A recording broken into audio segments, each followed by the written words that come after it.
A reading from Matthew chapter 2, verses 1 through 12. In the time of King Herod, after Jesus was born in Bethlehem of Judea, wise men from the east came to Jerusalem, asking, "Where is the child who has been born King of the Jews? For we observed his star at its rising, and have come to pay him homage." When Herod heard this, he was frightened, and all of Jerusalem with him. And calling together all the chief priests and scribes of the people, he inquired of them where the Messiah was to be born. They told him, "In Bethlehem of Judea, for as it has been written by the prophet, and you, Bethlehem, in the land of Judah, are by no means least among the rulers of Judah. For from you shall come a ruler, who is to shepherd my people Israel." Then Herod secretly called for the wise men, and learned from them the exact time when the star had appeared. Then he sent them to Bethlehem, saying, "Go and search diligently for the child, and when you have found him, bring me word, so that I may also go and pay him homage." When they had heard the king, they set out, and there, ahead of them, went the star that they had seen at its rising, until it stopped over the place the child was. When they saw that the star had stopped, they were overwhelmed with joy. On entering the house, they saw the child with Mary his mother, and they knelt down and paid him homage. Then, opening their treasure chests, they offered him gifts of gold, frankincense, and myrrh. And having been warned in a dream not to return to Herod, they left for their own country by another road. From my youth, I trained to watch the stars. The elders told me that the stars contained infinite mysteries in their shifting positions, that one could unlock the secrets of our world through careful and diligent observation. I believed them then, and I still do. However, they left out the part where not much ever changes. Night after night, month after month, year after year, you do see changes. The same changes. We watch an endless cycle play out again and again. You watch in case something changes, but in my experience, it doesn't. Why did I listen to the elders? I rose from my rest at sunset, prepared for another night of the same. I trekked up the hill of observation, checked my scrolls, sharpened my quill, refilled my inkpot. As the sun sank below the horizon, I saw my brethren doing the same.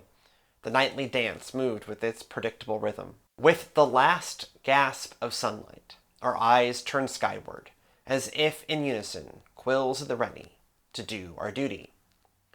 Muscle memory took over, freeing my mind to wander.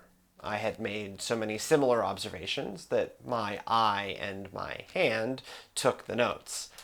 I pondered deeper things.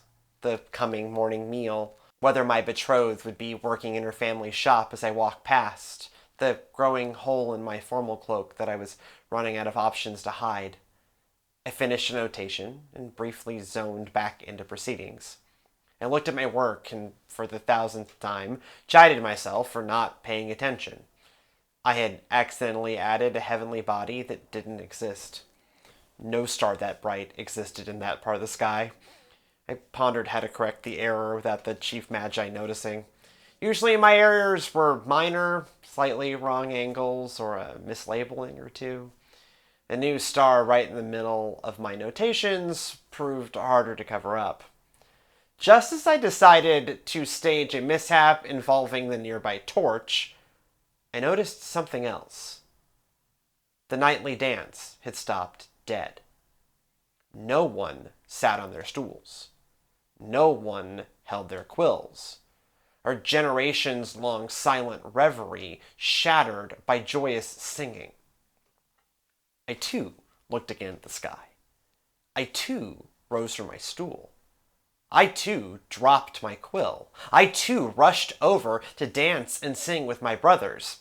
I hadn't made a mistake. A new star had joined the pantheon of the sky, opening up a whole new world of possibility. That day, no one slept. We barely left the hill. We waited with anticipation for sunset and another view of the star. As the sun took its nightly rest, another shout of joy escaped our lips. Not only did the new star rise again, it had moved. All stars move, but in predictable, regular increments and directions. We know them well. Too well. This one had moved 10 times that amount and in a peculiar direction. The next night, we saw the same thing. The new star, a huge shift across the sky, heading away from the other stars. What could it mean? After a week of the new star and its extraordinary progress, our joy and excitement had not decreased, but a new idea had taken hold. We should follow the star. One of the more learned brethren, who had not slept through his lessons on our texts, declared that this kind of star, moving in this kind of way, could only mean a divine king had been born. We must go and pay that king homage, wherever he may be. Immediately, we began to prepare an expedition to follow the star and seek the king. The elders began seeking volunteers to make the journey. It could be long and dangerous. No one knew where it would lead. Our attendants filled carts with gifts and supplies. The volunteers began saying goodbye to their loved ones, not knowing when or if they'd return. A new thought crept into my head. I should go and seek the king. I'd never had a feeling like this. Normally I sought to do the least work possible and still get to call myself a Magi. I pushed it from my mind. The swirling excitement had caught up with me. I attended the send-off blessing for the volunteers with everyone else. We prayed for their safety. We waved incense over every inch of them, their carts, their supplies, and their gifts. At the conclusion of the service, as they bravely set forth, the chief Magi turned to me and said, "You should get going, or they will leave you behind." I looked at him puzzled. Since when did he read minds? "I know what has been in your heart. You should listen to it." I did. Surprise, joy, and excitement rushed into me. I took off running to catch up with the expedition to seek a newly born divine king.